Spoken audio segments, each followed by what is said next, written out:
sepanjang proses seleksi dan proses pendidikan. Ini luar biasa modal yang utama.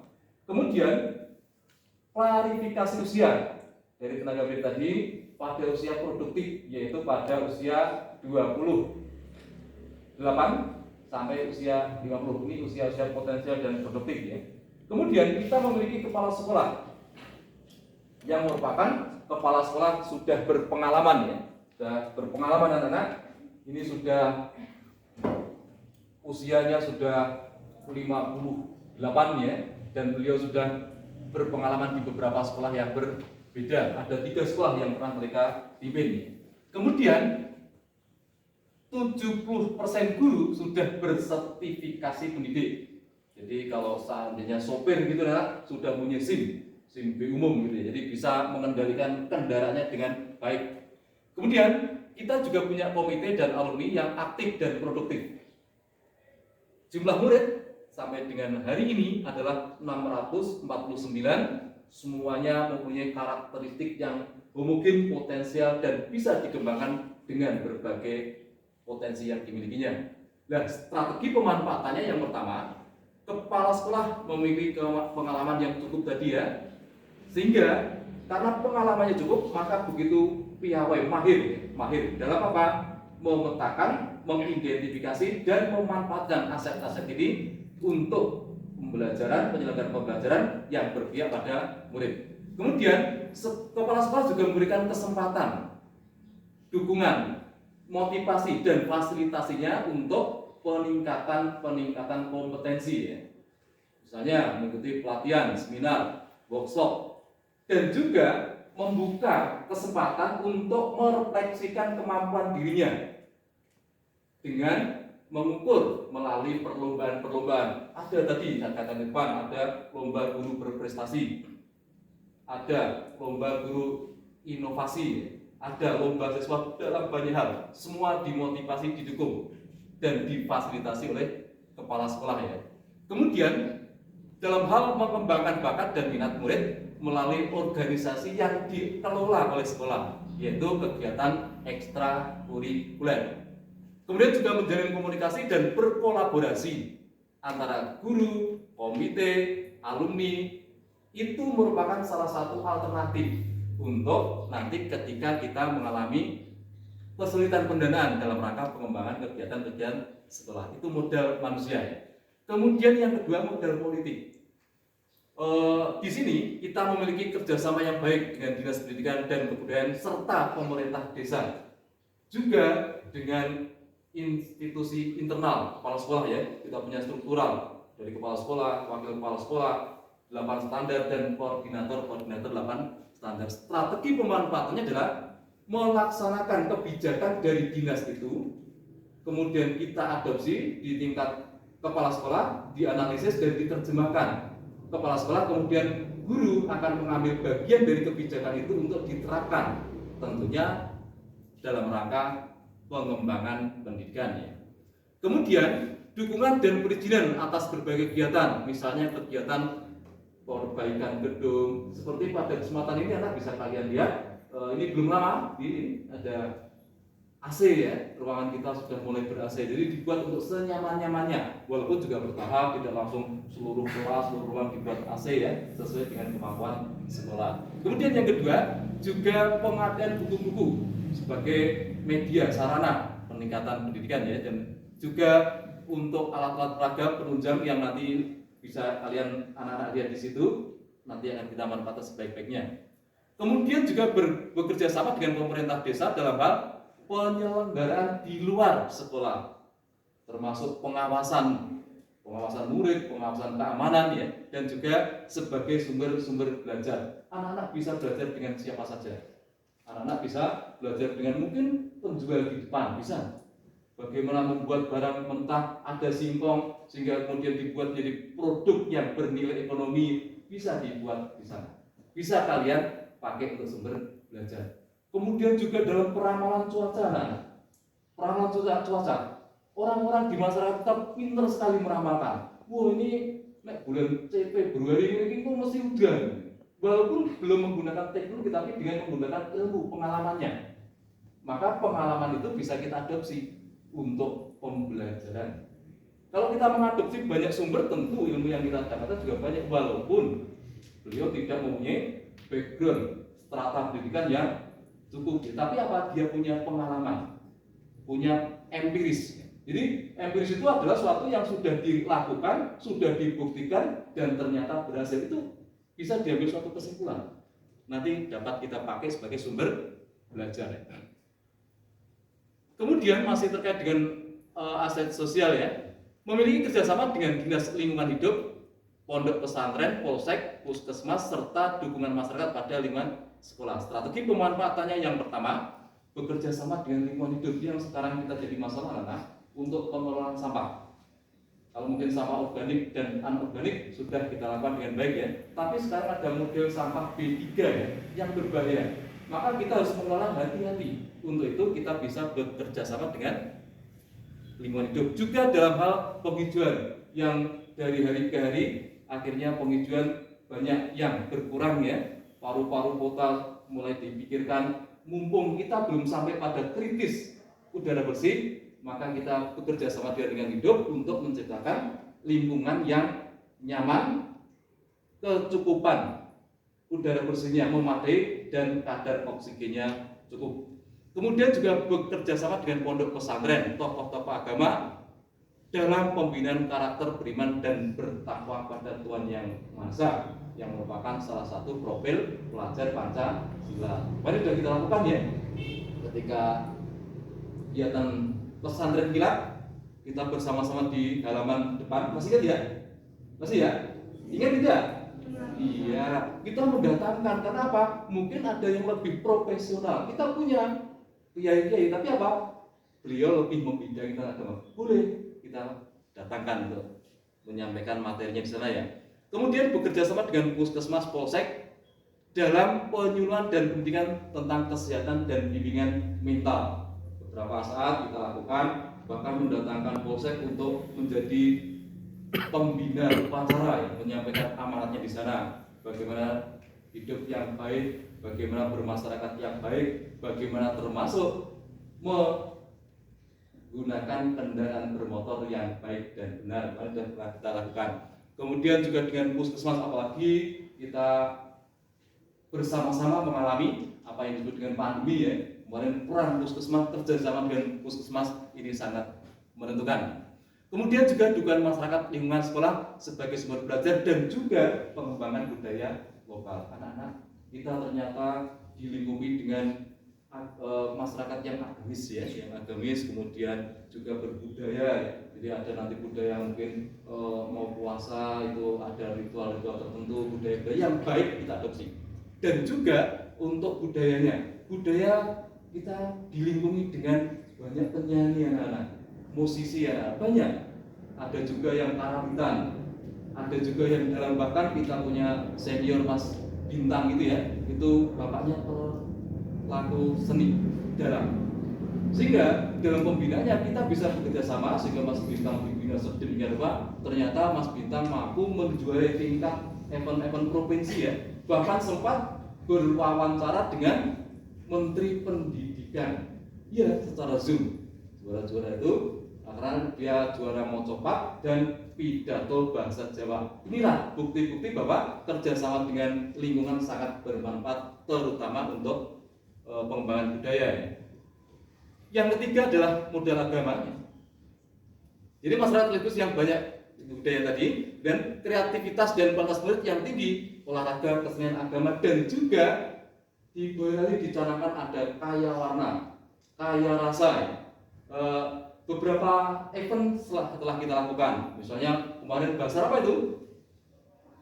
Masak-masak di lapangan itu ya, itu adalah suatu langkah untuk menyambut budaya setempat, masakan-masakan yang disajikan, bagaimana cara menyajikan ya, itu sudah kita lakukan. Dan kemudian 90% warga kita, menurut kita adalah mempunyai adat Jawa. Jadi kalau adatnya itu hampir sama, maka nanti tentu koherensinya juga akan mudah. Artinya wong Jawa podo-podo, istilahnya sopan santunnya juga imbang. Kalau kalian nanti sudah kuliah di luar Jawa ya, mungkin di Bugis lain, jadi nggak ada yang bicara pelan itu. Dari belakang ya bengok-bengok aja. Ayo sini, ambil.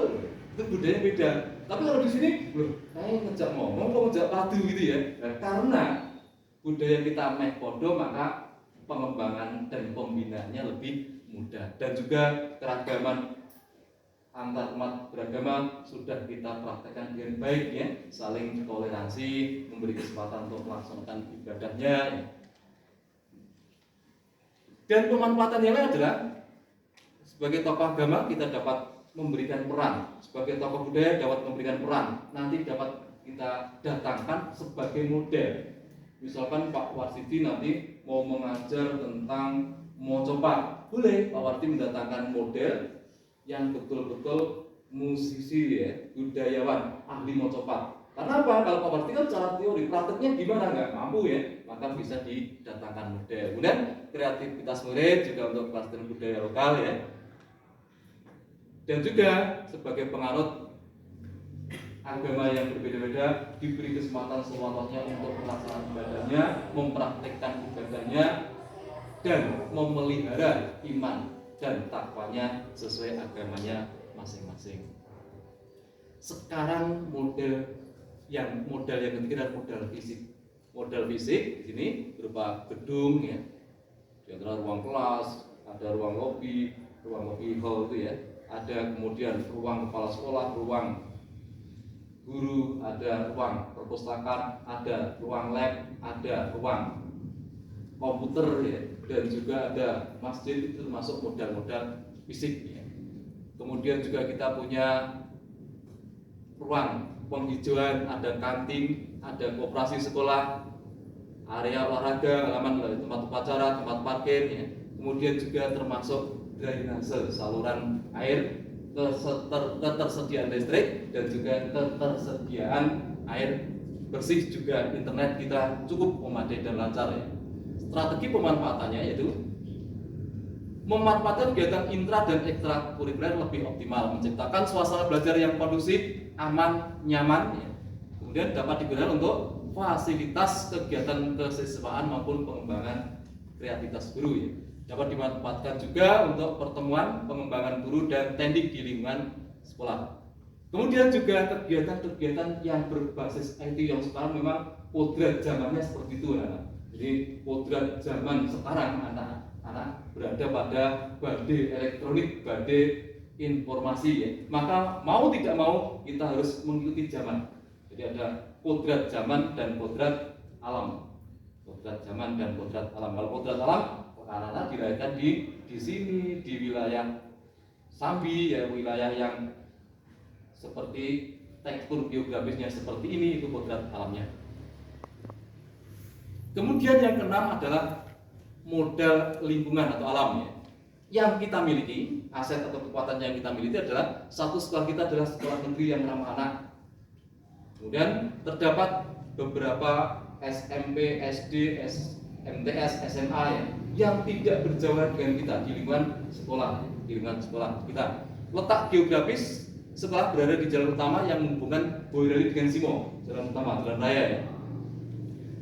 Dekat dengan kantor dinas camat pendidikan, udah tahu ya, keluar jalan raya ke kanan sedikit itu kantor cabang dinas pendidikan. Bahkan sebelum keluar di sebelah kanan itu ada kantor pos. Kemudian kalau ke kiri sedikit ada kecamatan, maju sedikit ada pasar ya. Jadi kita strategis sekali dekat dengan fasilitas umum ya. Kemudian memiliki juga objek-objek pelayanan yang tersedia di masyarakat ya. Di masyarakat di depan itu ada, mungkin kalau sholat tidak cukup di sini bisa kita gunakan bersama-sama, pinjam di sana boleh ya. Dan juga memiliki lokasi greenhouse. Greenhouse kita ada dua. Yang satu di seberang sana ya, seberang jalan sana, yang satu di sebelah perpustakaan. Greenhouse itu yang bisa kita miliki ya.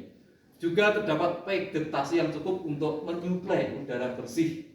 Seperti yang sering saya katakan, kenapa ngantuk? Karena ngantuk itu di malam hari Pak. Kenapa malam hari? Karena malam hari itu produk oksigennya rendah Pak. Maka agar anak-anak nanti belajar tidak seperti malam hari, tidak ngantuk, diupayakan di lingkungan itu cukup oksigen. Nah ngantuk tak bengi ya. Kalau bengi itu apa? Kadar oksigennya rendah, maka jangan suka begadang Karena kalau begadang berhubungi menyerap oksigennya rendah, kadang ada uap airnya tinggi, itu berdampak pada kesehatan paru-paru. Strategi pemanfaatannya adalah menjadikan sekolah yang ramah anak.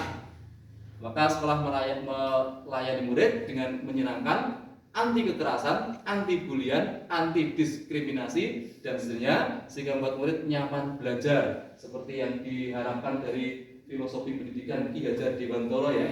Ki Hajar Dewantara itu tidak menamakan sekolah itu sebagai unit pendidikan ya, pengajaran, tapi apa? Taman.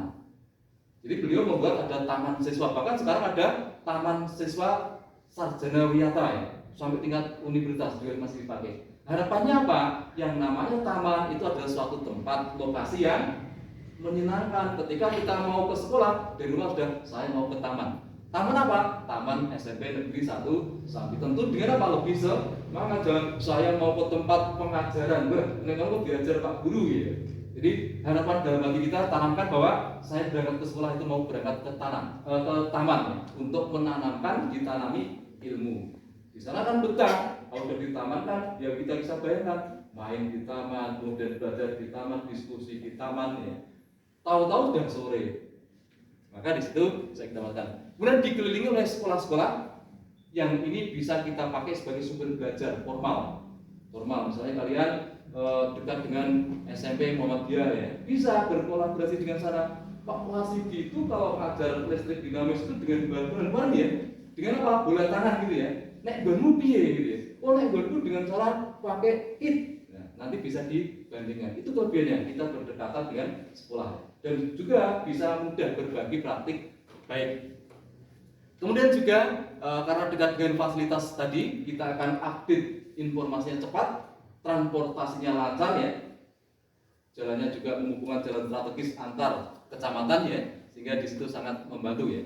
Kemudian juga melakukan penelitian dan pengamatan dengan memanfaatkan greenhouse yang ada, dan juga kita juga punya lahan-lahan yang masih belum kita usahakan ya di seberang, walaupun itu tidak berbatasan langsung dengan kita berjarak, tapi itu sudah hak guna bersertifikat milik sekolah kita. Dan nanti kita pikirkan bagaimana pemanfaatannya lebih baik. Kemudian yang terakhir adalah modal finansial. Finansial ini meliputi asetnya berupa ada dana BOS ya, jadi setiap tahun kita dapat BOS, kemudian iuran kantin ya. Jadi dari kantin mungkin ada beberapa kontribusinya ya untuk menyelenggarakan sekolahan, dan juga ada laba koperasi. Kita adakan koperasi namanya juga usaha ya, itu juga ada labanya. Juga dari guru anak-anak guru PDT GDT ini mendapat ini dari pemerintah daerah ya. Kemudian juga ada Bank Boyolali dan BKK untuk biasanya kalau itu bisa dipakai untuk ya kalian membuat kegiatan, misalnya mau berpisah boleh mengajukan proposal kerjasama. Dan juga itu ada komite dan alumni. Kemudian pemanfaatannya, yang pertama penggunaan anggaran untuk membiayai pembelajaran baik intra ataupun ekstra, dan iuran kantin untuk kesejahteraan warga sekolah ya. Juga keserah GDT yang bersumber pada APBD itu untuk memperlancar tugas-tugas yang ada ya. Juga ada BKK Bank tadi, selain membuat proposal itu kita ada program yang menabung ya kemarin ya, menabung. Tujuannya apa? Tujuannya untuk melatih anak-anak mampu memanajemen keuangannya. Walaupun mungkin biasa mampunya, karena tingkat anak yang mungkin tidak sampai juta bahkan miliar ya paling hanya berapa puluh atau ratus ribu. Tapi nggak apa-apa, itu nanti adalah satu bentuk pembelajaran. Kalau tidak dilakukan sejak dini, mulai kadung tua kayak Pak Wasdidi belum tahu nilai nabung, ya nggak punya tabungan, kenapa nggak terbiasa ya? Maka harus dibiasakan dari sekarang, walaupun dari segi nominalnya kecil itu nggak masalah. Tapi terus menerus nanti kan semakin Anda dewasa, semakin mandiri, semakin kuat, kebiasaan itu sudah tertanam baik. Mungkin itu yang bisa saya sampaikan. Sekarang saya akan mencoba untuk menganalisis bersama-sama anak-anak sekalian segi pemanfaatannya, tanya jawab, dan nanti juga sumbang sarannya. Itu. Baik, kita langsung bisa pada tanya jawab terkait dengan aset dan penggunaannya tadi. Ada yang mau menyampaikan pendapatnya? Oke, Desi, yang pertama. Coba yang lain nanti juga mempersiapkan ya, mempersiapkan atau mungkin dari pendapat Desi bisa didukung atau bahkan disanggah kalau memang menurut kalian tidak pas atau kurang sesuai gitu ya. Siap ya? Oke, silakan Desi. Biar yang di belakang terdengar suaranya agak dikerasin ya. Oke, silakan. Pak, saya mau usul, kita kan punya tower dengan benefit serta didukung oleh dua lokal lab komputer 1 dan lab komputer 2. Baik. Jadi saya mengusulkan pemakaian sarana ini secara lebih efektif, Betul. yaitu dengan mengadakan ekstrakurikuler yang berkaitan dengan pemrograman komputer, aplikasi dan juga game-game untuk pembelajaran. Bisa dikembangkan juga, kita kan sudah didukung oleh sarana-sarana yang cukup. Demikian, Pak. Baik, luar biasa ya, luar biasa. Jadi dari Mbak Desi ya, kelas 9 aja ya, kelas 9 Mbak Desi, ini memandang. Betul anak-anak, kita tahu semua ya, tower itu ya di depan lab TK1 itu tinggi, kuat banget, dicentangi beberapa akhirnya cukup itu, cukup ya. Jadi sudah punya modal, bagus sekali. Kemudian juga didukung apa tadi? Bandwidth-nya tinggi, jadi kapasitasnya besar ya. Dan juga kita sudah punya dua lab ya Mbak ya. Tahu semua ya, lab berapa?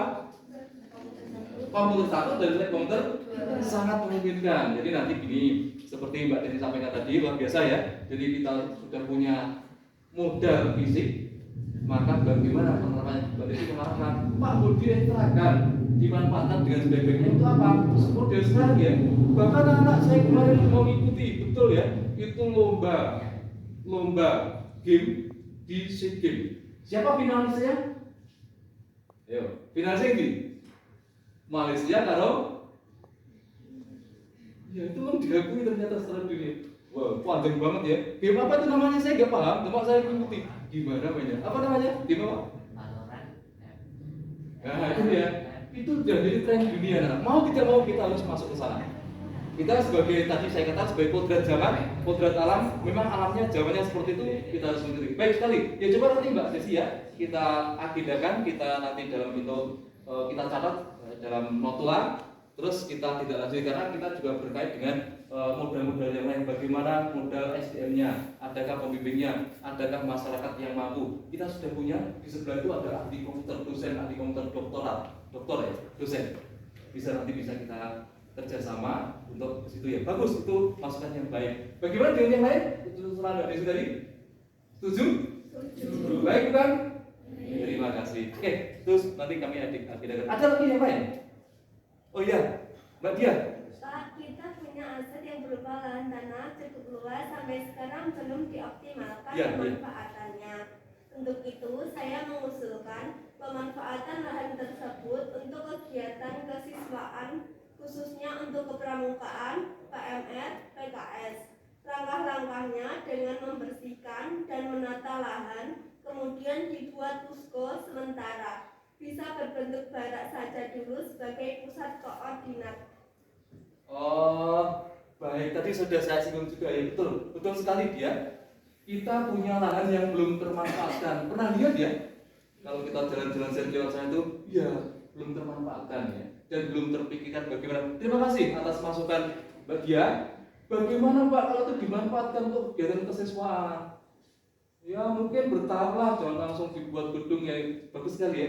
Di antaranya entah apa, untuk pramuka, untuk PMR, untuk PKS ya. Jadi kalau kegiatan pramuka bisa dipusatkan ke sana, bahkan itu di sekitarnya alam gitu ya, sesuai dengan pramuka itu. Pramuka sekali gitu ya. Bagus itu Mbak. Jadi nanti kita buat suatu rencana ya, kita programkan, ada perubahan. Jadi nanti kita punya posko di sana gitu ya Mbak. Bagus sekali. Ya memang betul. Seperti kata Mbak Dia tadi, bertahap, orang mungkin langsung itu ya. Bagus, itu saran yang baik dan itu suatu pemikiran yang jauh ke depan, visioner saya katakan ini ya. Jadi visioner. Kedepannya kita harus apa yang kita miliki, kita pahami, kita identifikasi dan dimanfaatkan semaksimal mungkin, seoptimal mungkin. Tidak lain tidak bukan adalah untuk apa? Untuk membimbing, mengarahkan anak-anak mencapai apa? Kebahagiaan dan keselamatan yang setinggi-tingginya. Baik, ya nanti termasuk dalam agenda kita Mbak Dia ya. Atau mungkin yang lain terkait dengan pertanyaan Mbak Dia tadi, ada tambahan? Atau ada yang tidak setuju? Setuju ya? Ya, bagus, memang baik waktu ini keseluruhan yang luar biasa. Ada lagi? Ada anak? Tidak ada? Tidak cukup ya, sudah sampaikan semua apa yang ada dalam hati kalian. Jadi aset yang kita miliki apa, untuk apa, sudah sesuai semua. Berarti ada 2 tambahan yang luar biasa. Baik anak, mungkin sementara itu, dan ini sifatnya berkelanjutan ya, nanti akan saya share file ini yang dalam mode editor, sehingga setiap warga sekolah dapat memberikan masukan, menuliskan di situ. Jadi dalam bentuk link, kemudian link saya share kepada semua yang punya link, mempunyai kesempatan untuk edit. Edit itu menambahkan atau memberikan solusi dari apa yang kita miliki, sehingga ketika di sini belum punya pendapat, belum punya ide, belum menemukan, dilarang mau tidur kok tahu, baru dibuka. Oh iya Pak, kita punya guru yang pinter, misalnya sulap, gitu ya. Maka nanti kita harus ada ekstra sulap. Gitu. Siapa itu? Ya nggak tahu, ya. Karena itu belum tahu. Baik, itu mungkin sementara anak-anak. Sekali lagi masih ada pertanyaan? Tidak ada, ya? Terima kasih atas perhatian, atas kehadirannya dalam diskusi ini dalam rangka pengelolaan aset, ya, identifikasi dan pemetaan aset. Semoga bermanfaat dan ini juga berkelanjutan, tidak hanya sampai di sini, secara terus menerus dan berulang kali pada kesempatan, mungkin kesempatan ini diwakili kalian, pada kesempatan berikut diwakili yang lain, atau kalau memungkinkan kita secara bareng-bareng, ada guru semua, ada murid semua, ada wali murid semua, kita plenokan. Demikian ya. Baik, kalau sudah cukup saya akhiri pembicaraan pertemuan kita pagi hari ini dengan mengucap alhamdulillahirabbil alamin. Maka diskusi pagi ini akan tutup. Saya mohon maaf kalau ada kesalahan dalam menyampaikan, ada kekurangan, mohon maaf. Saya akhiri billahi taufiq wal hidayah wa ridho wal inayah. Assalamualaikum warahmatullahi wabarakatuh. Tepuk tangan.